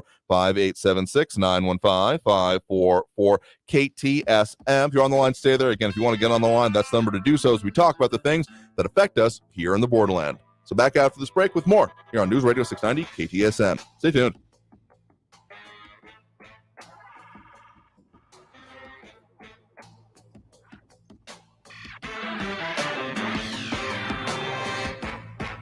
Traffic all day. News Radio 690. I-10 eastbound at Trowbridge, a disabled vehicle is blocking the left shoulder. Downtown, there's an injury accident Campbell Street, north of Paisano at Overland Avenue. Try Mesa Street or Texas Avenue as your alternates. Accident reported eastbound Montwood at Lee Trevino, and slow traffic Montana Avenue eastbound McRae to Zaragoza. 9-minute delays. Carrie Edwards, El Paso traffic. This report is sponsored by Our American Stories. What would you do to save a life? For Charles Jackson French, swimming through shark-infested waters. Be sure to catch this week's edition of Our American Stories on the iHeartRadio app, Apple Podcasts, or wherever you get your podcasts. Spring travel season is almost here, and whether you're planning to jet off to Japan or cruise around Greece, don't forget to add language learning to your itinerary. The Rosetta Stone app will transform the way you travel. Learn useful words and phrases that will not only help you get around more easily, but also have more meaningful experiences with the new people and places you'll discover. Through March 22nd, get 40% off a lifetime subscription to all 25 of Rosetta Stone's languages. Purchase today at rosettastone.com. This week on The Marketer's Report, Patrizio Spagnoletto, Global Chief Marketing Officer, Direct-to-Consumer for Warner Brothers Discovery, weighs in on building trust. Trust is a really hard thing to build and a really easy thing to destroy, and we have to be very respectful about that. Our partnership with iHeart has really helped us build that trust and that relationship with the on-air talent. As the #1 audio company, iHeartMedia gives you access to all, every audience, live conversations, trusted influencers, and the data you need to grow. Go to iHeartResults.com for more. This is a special alert to all Americans who own a vehicle with less than 200,000 miles with an auto warranty about to expire or with no warranty coverage at all. Due to a decline in the economy, CarShield is announcing a low-cost month-to-month vehicle protection plan that is now available to the public to save any driver out-of-pocket expenses on future auto repairs. Call now to find out how you can pay almost nothing for covered auto repairs. Yes, you heard that correctly. Pay almost nothing for covered auto repairs. An open phone line has been established for all drivers to call for a free quick quote. Call 800-989-8906 now. Drivers who are covered will not have to pay for covered repairs again. This protection plan is at an all-time low. Additionally, drivers who activate this vehicle protection today will also receive free roadside assistance, free towing, and car rental options at no additional cost. Call us for your free quick quote today. 800-989-8906. That's 800-989-8906. What do you have to lose? Call 800-989-8906. Again, 800-989-8906. If you see something, why do you say something? I see safe for my friends. For my community. For everyone here. We all have something worth protecting, a why that unifies us. Report suspicious activity to local authorities. If you see something, say something. News Radio 690 KTSM. Live from the KTSM AM 690 studios, it's Talk El Paso with Andrew J. Polk. To be a part of the show, call 915-544-KTSM or follow on Facebook at facebook.com/Talk El Paso. Now here's your host, Andrew J. Polk. Thank you all so very much for joining us here for Talk El Paso, airing live on News Radio 690 KTSM. I am your host, Andrew J. Polk. Thank you for tuning in, however you may be doing so, be it on air, online, live, streaming through the free and reliable iHeartRadio app, or joining us over on the various social media pages, Facebook, YouTube, Twitter, and Twitch, either under Talk El Paso or Andrew J. Polk. And interesting conversations going on over there. Most recent like and react from Ronaldo Rivera. Do appreciate it. And John Brazelton putting it, I'm just going to call it somewhat cynically here, saying that Congressman Hurd was elected for 3 years. He got his 5 years, for 3 terms, rather. He got his 5 years necessary for federal pension and lifetime medical care. Yeah, maybe not the most generous reading of the situation, but I guess it's technically correct. Just saying, again, if I was ever going to try to hold a congressional seat, which is not on the table, just to make that perfectly clear, just that would not be the one I would be trying there. He is still kind of active in his own right, still tweets, has a book out, I believe, American Reboot, An Idealist Guide to Getting Big Things Done. Never had the chance to speak with him directly just because, well, even at that point, the 23rd wasn't as focused on El Paso County as it is now, but yeah, it was still an interesting perspective. And really those ideas on the kind of the biggest contention he had at that point in time with the national or even statewide party was on the border wall and really its impact on Big Bend. It's one of the reasons that's one of the questions we were asking of those potential representatives during our recent election processes. So just an interesting one there, but yeah, Willie Jenkins saying, I think it's essentially insinuating all about the Benjamins. Anyway, let's go back to those phone lines now. Again, if you want to get on the line, the number to do so, 915-544-5876, 544-KTSM. We do have Frankie and Messia on the line with us here right now. Frankie, thanks for joining us. Frankie, you there? Yeah, There here we I am. Here I am. Okay. Terrible situation. 6 days in a row, including today, nothing but static. Now, earlier this morning, left at 4 o'clock to go to El Paso International. Came back. It was at 7 o'clock this morning. I was at Vado. Turned on 690. Still static. What a horrible situation. But let's set that aside for a minute. Fair enough. They had this CPAC thing over the weekend, and I watched it. And I kept looking and looking and looking, and I didn't see you in there. And it's a very small crowd, maybe 200 people. And I didn't see you. How come you didn't show up to the CPAC this year? So, I mean, yes, we went to, I got the chance to go out and bring you all some coverage from CPAC Dallas. That was 2021. I do believe I'm getting my years of the blur of the past few correct here. So this one was CPAC Dallas. So, I mean, we still try to at least focus on some of the statewide issues. And so that one's a little bit far afield from us for usual anyway. So no, I was not at the national CPAC in DC in these recent days. Well, gee, that's too bad because you would have been on the East Coast. You would have been able to get some great New England style seafood. You really lost it. You know, that's just so sad. KTSM couldn't cut loose some dollars for you to get some quality seafood. Very, very sad. But let me say this. I watched that thing. Now that guy, Donnie Dotard, got up there and talked for 2 hours and said mush, number one. About 50% of what he said was nothing but flat out lies, innuendos, misleading, misinformation, and weaselly stuff. Did you pick up on any of that, by the way? Okay, I will say I didn't watch his exact speech. I mean, they've got a ton of things going on. I paid a little bit more attention to what, say, like Ted Cruz was putting there. But honestly, if you really want to kind of delve into it and like what's going on with CPAC and the attendance or not there, I think the more interesting part of it is, frankly, on kind of what's going on with the party overall. So we're getting a little bit far afield for today, but okay, just as it comes to elections, I'll mention this. Given the fact that, among other things, I do believe Ron DeSantis was actually in Texas. He was notably not there at CPAC, but he was in Houston. We had mentioned that was coming up here at this point in time. Yeah, he proclaims, among other things, the article title from a Texas Tribune on this. Ron DeSantis proclaims Texas, Florida partners against woke left in Houston speech. And so him being one of the, DeSantis, that is, one of the biggest names that is kind of percolating in national conservative politics these days, his decision not to be there, along with, I mean, there's I've seen kind of, listicles of all the people who didn't attend and do that kind of stuff here.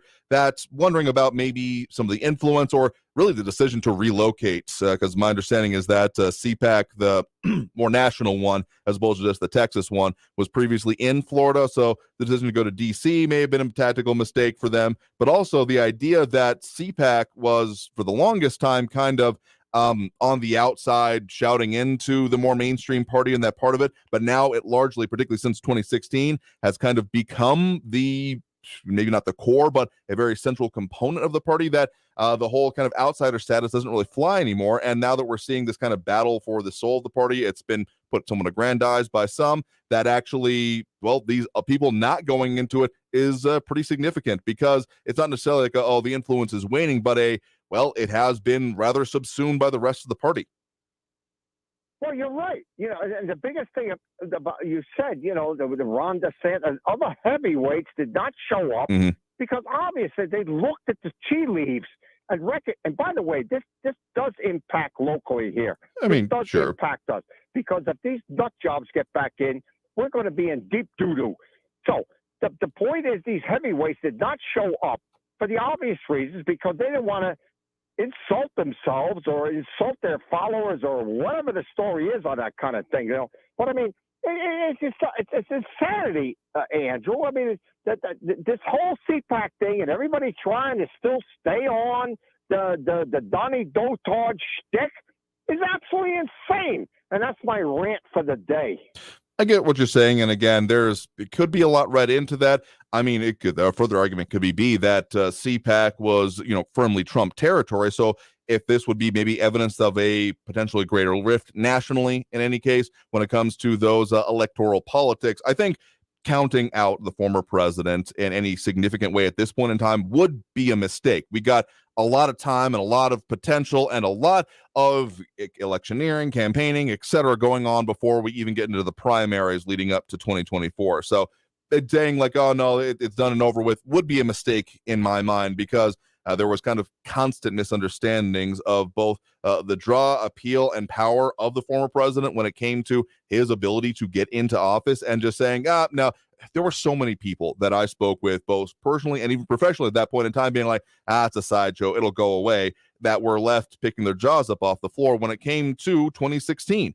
And I very much was of the opinion that don't take this not seriously, because you're trying to apply like standard models, standard support network, standard primary. Again, I keep going back to what happened to Michael Dukakis before my time, but he took a semi-goofy tank ride and then was just completely erased from the national registers that not too long after, because he was kind of in the traditional power structures of trying to garner support, going through the party mechanisms, etc. And to say that, well, Trump has done that, I mean, he may have kind of done it overall, but that he relies on it would still be a mistake in my mind. Well, you're 100% right. And it does, my remembrance comes back. Dukakis in that tank was the most stupid-looking optic I've ever seen in my entire life.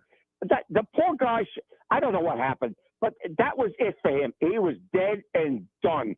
But I got to tell you, I mean, the modern nut job, muggery, thuggery, to the green conservative, hooking their wagon to the Donny Dotor doofus is like getting your finger stuck with that super glue. You're never going to get unstuck with this stuff. But anyway, fix that stupid antenna so I can hear you on the radio, okay? Fair enough. And again, just as a reminder that we are, of course, available through the iHeartRadio app and also through our various streaming services. So I understand, particularly if those of y'all in the car as well, don't do that if you can't do so safely. But if you're having any trouble getting us, there are multiple other ways if it can work for you. So let's just say, I kind of mentioned earlier how there was the repair to the Star on the Mountain that happened after recent windstorms. We've still been having winds, so they're working on it, is the best I can say for you right now. Well, good God bless your engineers. I hope they really get successful. But 6 days in a row, Andrew, is outrageous. Especially for me in my garage with my whiskey and cerveza. And I'm just having a miserable time not listening to you on the radio. That really annoys me. Well, I appreciate you calling in and adding your 2 cents. Good luck with the rest of it, and have a good day. Okay, thanks, Andrew.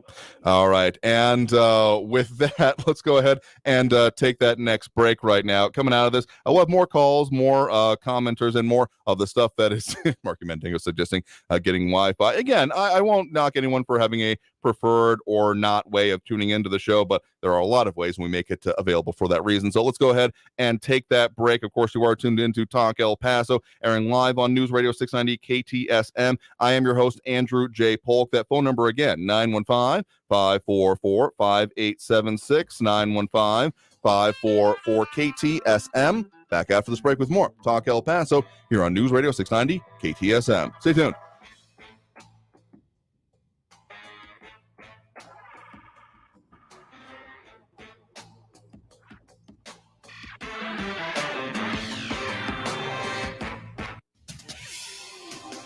El Paso's News Radio 690 KTSM. Hello, everyone. This is Robert Olguin with your KFOX 14 News Update. The mayor of El Paso has issued an open letter to the community almost a week after his tie-breaking vote to fire city manager Tommy Gonzalez. In that letter, he also takes aim at former mayors Dee Margo and John Cook for comments they made in the aftermath of the firing. Until today, Leeser had refused to comment on why he voted to fire Gonzalez, who's the city's highest paid employee at more than $400,000 a year. And as part of his contract, contract, Gonzalez will be paid more than $900,000 and is set to leave his job in June. A music teacher at Organ Mountain High School in Las Cruces is on paid administrative leave after being accused of giving alcohol to 3 minors while inappropriately touching one of them. According to police, Valentino Leiva was arrested Thursday after he allegedly admitted to giving alcohol to 3 of his underage students. This has been your KFOX 14 News Update. I'm Robert Olguin. News Radio 690. Traffic all day. El Paso freeways, no crashes right now. Just some slowing on the I-10 eastbound from Copia out to Hunter Viscount exit with 7-minute delays. I-10 westbound at Airway, a disabled truck's blocking the right shoulder. I-10 westbound at the Loop in the Lower Valley, a vehicle blocking the right shoulder there. And slow traffic Montana Avenue eastbound McRae to Zaragoza, 14-minute delays. Kerry Edwards, El Paso traffic. From the KFOX 14 Severe Weather Center, I'm Chief Meteorologist Brad Montgomery. It looks like we'll see another mild one for our Tuesday after lows in the 40s to lower 50s. Breezy conditions tomorrow. We'll also see about a 20% chance of showers right through the day on through the evening hours. As we look at your Wednesday, after lows in the 40s Wednesday morning, a little warmer once again with a high around 77 for your Wednesday. From the KFOX 14 Severe Weather Center, I'm Chief Meteorologist Brad Montgomery. This report is sponsored by Staples Stores. During Staples Teacher Palooza, teachers save big, or you save. It's the perfect time to help your favorite teachers stock their classroom. Save 25% on classroom decor, plus 2-ounce bottles of Purell hand sanitizer at just 49 cents. In-store only, offer ends $3.11. Hurry to Staples today. Welcome to the CPAP Games live from the Hayes bedroom. It's another eventful night, Bruce. It sure is, Ron. Steve has been struggling with his CPAP. His wife, Michelle, is trying to contain her rage. Michelle throws an elbow. She's leaving for the couch. Steve should get Inspire. Absolutely, Bruce. Inspire is a sleep apnea treatment that gives you comfortable, restful sleep with the click of a remote. There's no mask and no hose. Just sleep. Learn more at inspiresleep.com. Inspire is not for everyone. Talk to your doctor to see if it's right for you and review important safety information at inspiresleep.com. For the local issues and discussion you won't get anywhere else, turn to Talk El Paso, weekdays at 4 right here on News Radio 690 KTSM, brought to you in part by the El Paso Community Foundation. Sound off on what matters to you, Monday through Friday, 4 to 6 p.m., and let's talk El Paso.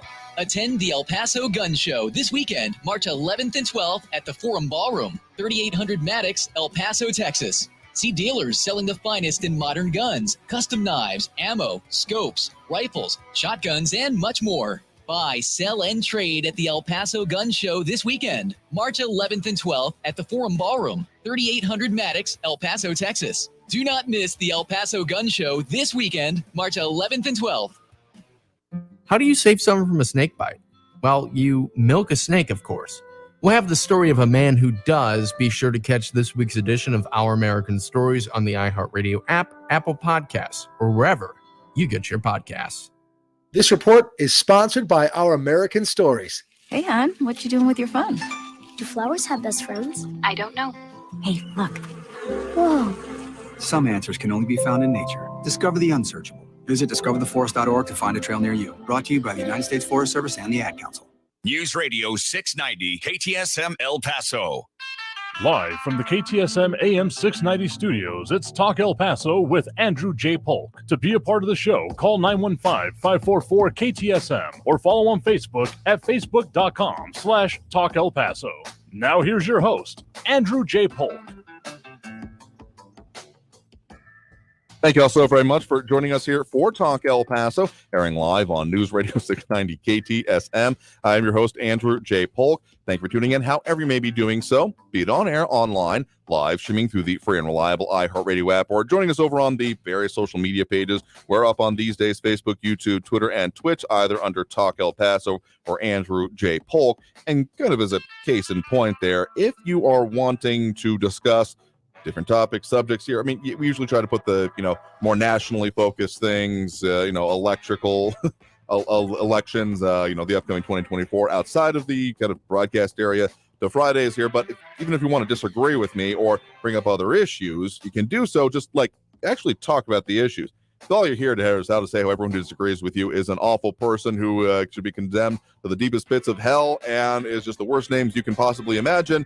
Yeah, you're not actually discussing the issues. And frankly, if anything, you are actually conceding that you agree with their argument because you're just doing the ad hominems there. Anyway, let's and a couple suggestions coming in, including James Holmes saying stronger alcohol when it comes to the quality of conversation going on under things here, and other suggestions appreciate it, such as wondering if Frankie knows what YouTube is, among other things. Again, I don't blame anyone for doing things the way that they do, but we do make it available in a whole lot of ways just in case, and got a message right now letting us know that the signal is coming in well in their neck of the woods. So I appreciate the feedback coming there on that. So let's just say windstorms, atmospheric conditions being what they are, having issues, I would suggest exploring alternatives. Anyway, let's get to those phone lines now. Again, that number to call, 915-544-5876, 544-KTSM. We do have Jerry in the Northwest with us right now. Jerry, thanks for joining us.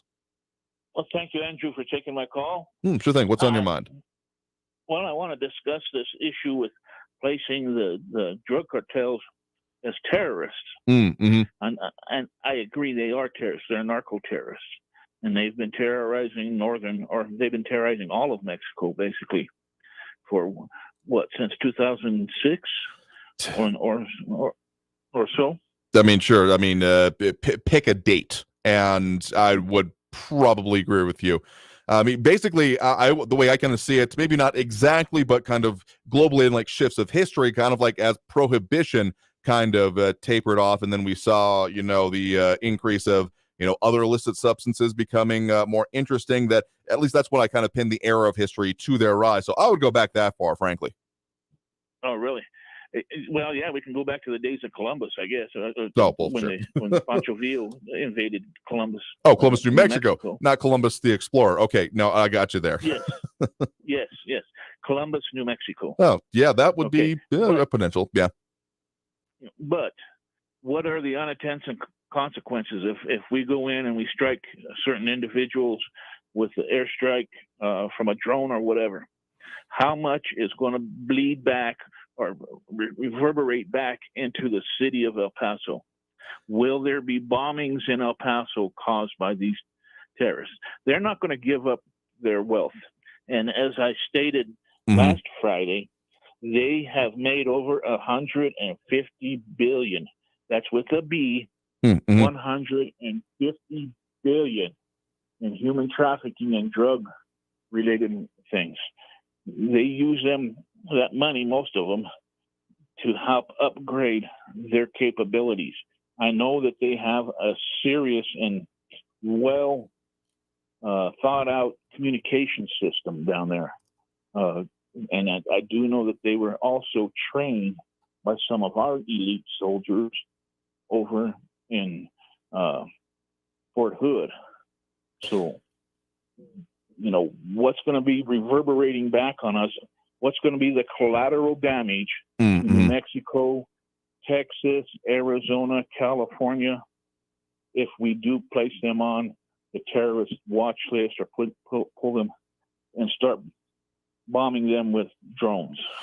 Yeah, let me just say I share and even go even further than the concerns about if we start using like drone strikes against it. What comes to mind here is the what's kind of known now as the first and second battle of Culiacan or the Culicanazo, where there was just an arrest that was happening of I think some people involving Ovidio Guzman, son of El Chapo, of course, and that happened back in 2019, and then a kind of a similar-ish incident then in, really earlier this year, near the start of the year. And in those situations, some of the images, pictures, videos that I was seeing coming out of that involved, honestly, local law enforcement and even military assets that were being used in that case being seriously, if not hilariously, outgunned. Because, this money has not just been going straight to let's just call it creature comforts for those in charge of the cartels. This amount of money you start talking about there, those multi hundreds of billions of dollars. If you're just looking at what more, you can only buy so much. What was it? One of the cartels back in the day had a problem with what to do with their money. It was getting moldy because they just had it sitting around. So there have been some lessons learned from that they're parlaying that instead of just potential into actual control. And the way they've done this in certain ways is by buying arms, arming essentially paramilitary forces. So let's just say that's the situation that has occurred further down south in Mexico. But when it comes to escalation in general, I mean, thinking about doing greater enforcement is certainly a good thing, but if you start deploying new weapon systems like drones, that could be seen as an escalation and therefore lead to, I guess I wouldn't see outside the realm of possibility, even if the cartels have been loath to do anything, at least when it comes to like armed intervention on this side of the border, because they know that they have essentially a U.S. can't invade a foreign nation to deal with them, at least without there being a whole lot of second or even secondary or tertiary issues that come along with that. So they've been kind of using that. I mean, they're happy to send the things north, but they, the drugs and etc., and smuggling of humans and otherwise, but they have been loath to like actually do operations. But if they were to do this, I mean, you start wondering about what are the lower level guys going to do and what the retaliation may be, and it does lead to questions about, okay, how was this going to be handled? So I would say I am not going to be in favor of just kind of drone striking, treating as if the U.S.-Mexico border is the Afghanistan-Pakistan border like it was during those periods of time here. But if this were to unleash greater enforcement, interdiction, the ability to like seize, freeze assets, but greater cooperation with the Mexican authorities, that's what I would want to see coming over from that.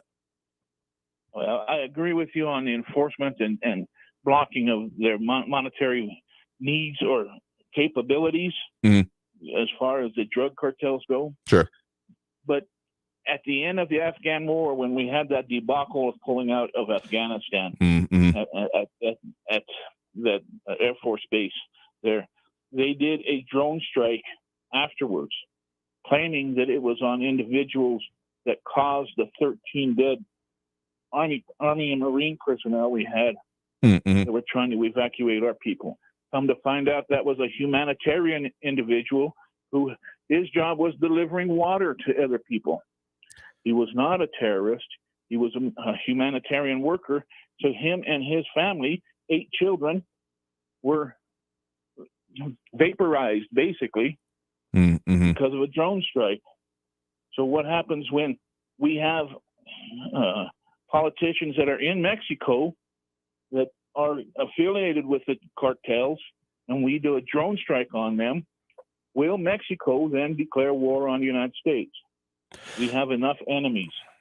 Yeah, I would agree entirely. And let me draw one further distinction between essentially the situation in Afghanistan and Eastern or Western Pakistan, in that case, and what we've got here, on our southern border. Among other things, that was a situation completely and literally foreign, not even just in its nationality, but in experience to both the forces and personnel that were deployed to that area. I mean, the refocusing that, say, our international and even national security forces, both, armed services and information, like, the FBI, CIA, etc., was completely different than anything they had really been focused on. And that could have been seen as kind of part of the sea change of the whole war on terror and the focus on stopping future terrorist incidents. But in this case, so that's why drones ended up being done. That was an armed military conflict. It was an invasion, declarations, authorized use of military force, all those things. But here in this area, this is not okay, sure, Mexico is foreign territory, but it's not foreign to the people who live, work, and,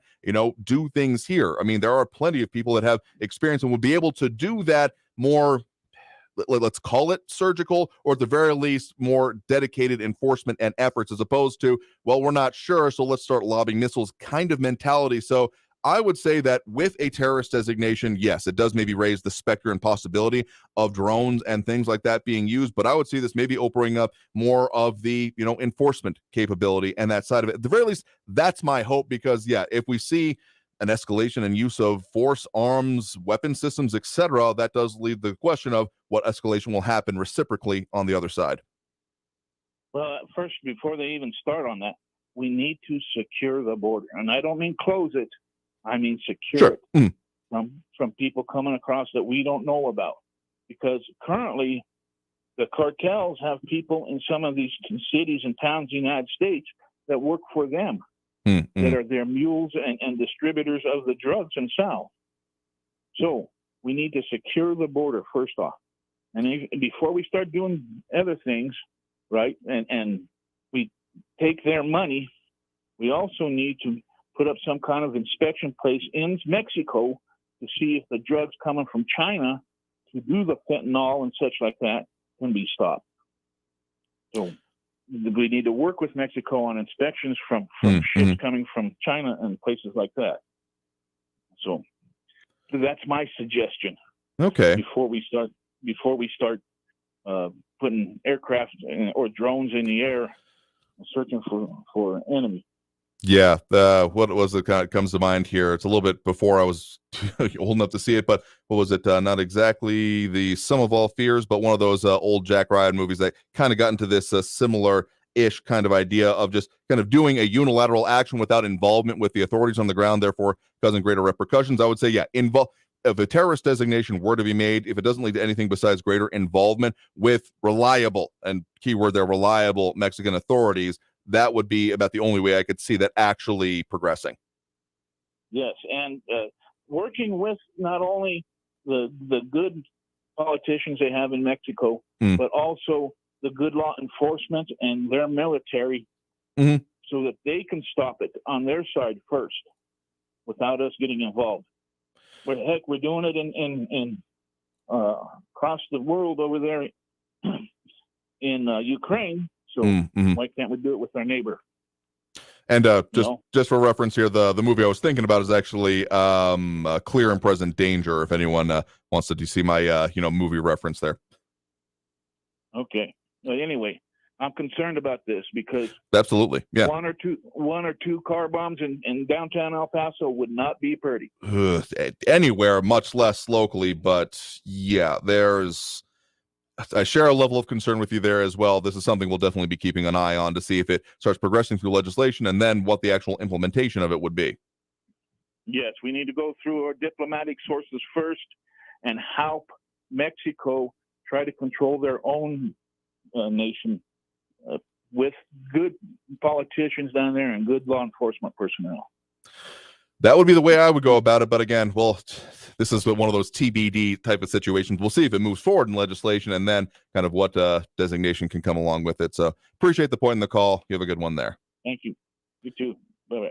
All right. And with that, we're getting close to that next break. James Radcliffe asking kind of a related situation. What did Lisa say to the former mayors about the city manager? That's an article out kind of since we've been on air from our news partners there at KFOX 14. So I'll try to do some summary of that as we come out and get close to this, last segment and closing out the program here for today. So stay tuned. More Talk El Paso after this break here on News Radio 690 KTSM. I am your host, Andrew J. Polk. Again, closing out the show, tell you what coming up for you and a whole lot more after this next break here on News Radio 690 KTSM.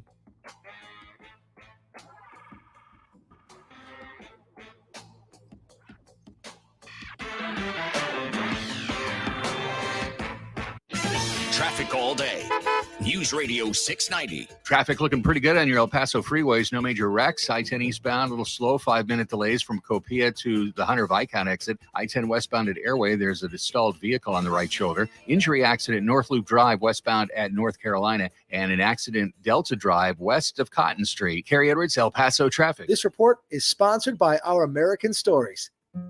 What would you do to save a life? For Charles Jackson French, swimming through shark-infested waters.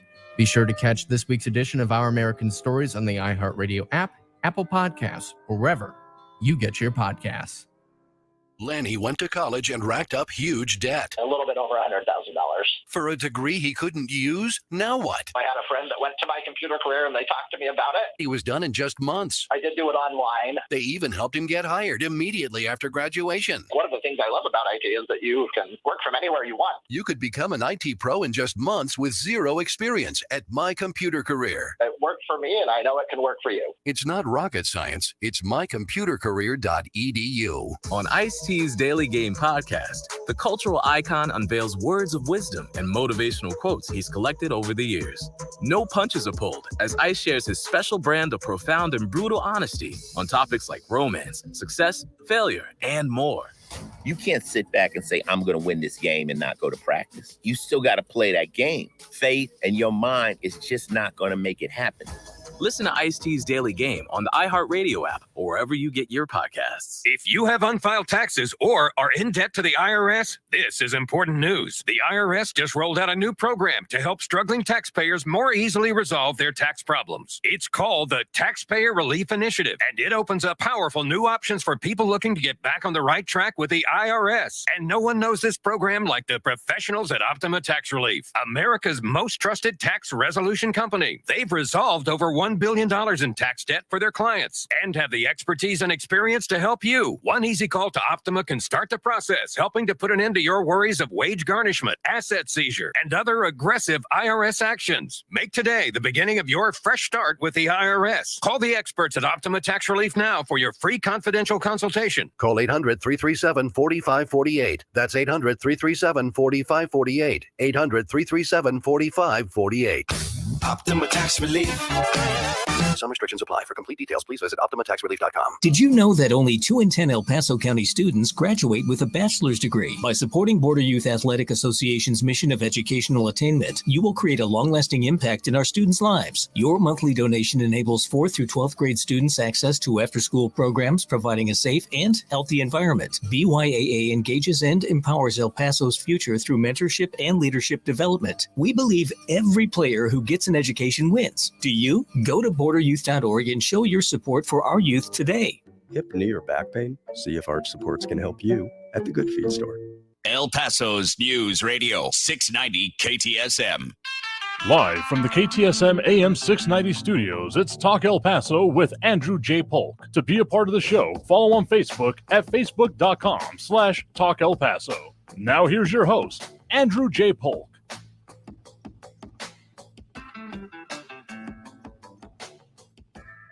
Thank you all so very much for having joined us here for Talk El Paso, airing live on News Radio 690 KTSM. I've been your host, Andrew J. Polk. A couple of things I want to mention we got coming up for you as of this week. We are going to be talking even further about what affects us here in the borderland. Going to be visiting tomorrow with Robbie Gray, editor of El Paso Inc., talking about their interesting and in-depth stories, including that one that we kind of only really mentioned today, which is fine. We'll delve into it tomorrow. The perspective of former Fort Bliss leaders on what lessons have been learned, among other things, from the war in Ukraine, as well as more reports detailing what was going on involving the sexual harassment complaint against City Rep Joe Molinar. We didn't really touch on that much here today. And, of course, the some of the things coming out of the El Paso of the Year, their recognition luncheon happening last week. Got the opportunity to attend, and very interesting and probably impacting speeches coming out of it, among other things, including from the recipients and the honorees. So we'll be talking about that and a whole lot more, including what's affecting us here in the borderland, business stuff, Crane Watch, all that good stuff that we try to get into. So love that thing coming in kind of right as we're on air here is that letter from Mayor Oscar Leeser, an open letter that he actually submitted today in order to respond to some of those concerns, some of those aspects of it. So just the text of the letter itself here, I'll read the first paragraph saying, quote, "As mayor of the great city of El Paso, I was elected to represent all the citizens of this community, not any special interest group, association, and good old boy network. As such, any decisions I made will be in the best interest of the citizens of El Paso. There's been a lot of recent speculation and rhetoric regarding the city council's decision to end the amended and restated employment agreement with the city manager, and much of that rhetoric has been incorrect and somewhat validated to some in the community by the intervention of elected officials in the news programs, rhetoric that needs to be clarified." And so he lays out through a number of bullet points, essentially why he goes on about it, kind of bears out some of the points that I'd been hearing or seeing discussed, saying, first bullet point, under the current contract with the city manager, the city council has the right to end the city manager's employment without cause. The city manager understands this, and his comments to the media after the action reflect that understanding. My commentary here, yeah, that is basically what Tommy Gonzalez said, in part that this is a clause in the contract and they have exercised it, and kind of said that we'll have some plans to accelerate some timelines we had coming up. So, but continuing on with Mayor Leeser's letter here, goes on to say, quote, "If that provision of the contract is used, you do not provide reason or cause. It is not a reflection of performance. It is not an evaluation, and it is not a contract negotiation. It is the decision of the city council to end the employment without cause and to go in another direction. Providing cause would be disrespectful to the city manager, contrary to the provision of the city manager's contract, and I am surprised that 2 former mayors don't seem to understand this." further commentary from me here, responding kind of more or less directly to Mayor John Cook and Mayor DeMargo, who both, former El Paso mayors, who were both in that meeting. I believe they made comments actually during it, the one in which this vote was taken, and then also have made other comments, letters sent out, those kind of things. So continuing on with one of the more major parts of this, we'll delve further into this tomorrow. What Leeser said, quote, "The action I took regarding this matter clearly reflects not only my past words, but my actions as well. I participated in a campaign for mayor against then incumbent DeMargo. I spoke clearly on this issue, and I won with 80% of the vote in that election." Side note for me, snap. Continuing on, "The people of El Paso overwhelmingly supported my stance on this and other issues. So for the former mayor to say otherwise regarding community reaction to this action is disingenuous. I have been consistent in my words and thoughts in this manner, and in the past year, I vetoed, amended, and renegotiated employment contracts and extensions for the city manager. My vote last week reflected my words and actions accordingly." And just a couple other quick bullet points. There's a few more that end up going on here. It's a lengthy-ish letter, but just to get it in before we get off air here today. The next two bullet points: any discussion and recall talk regarding newly elected city council members seems illogical, given that they are acting on the items which they specifically campaigned on and on which the voters in their district elected them.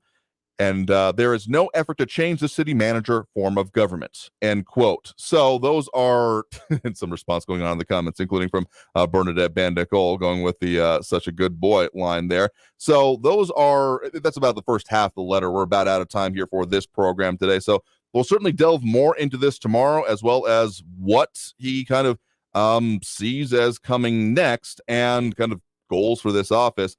And so there's a lot of, I would call it subtweeting, but these aren't actually tweets, but there's a whole lot more context also to get into here. So we'll do that tomorrow, as we do every Monday through Friday, 4 to 6 p.m. here on News Radio 690 KTSM. Yeah, that's not the only part of it, but we'll do a little bit more, but we're out of time here for this show. So I do want to thank everyone that did tune in, call in, comment, participate in the show in any way. Seriously, being able to talk about the issues that affect us here in the borderland is the reason we do this, and, well, we'll keep doing it tomorrow as every day. So until then, until next time, I want you all to stay safe out there, look twice for motorcycles when out on the road, and have a great evening, y'all. We'll see you tomorrow.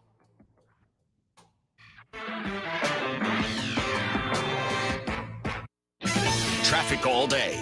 News Radio 690. Just some slowing right now to look out for in your El Paso roadways. I-10 eastbound Copia to the Hunter Viscount exit, 5-minute delays. 54 southbound McCombs to Trans Mountain is less than a 5-minute delay. Global Reach still pretty stacked up with 10-minute delays, stop and go from the spur down to Montana Avenue. And an injury accident North Loop Drive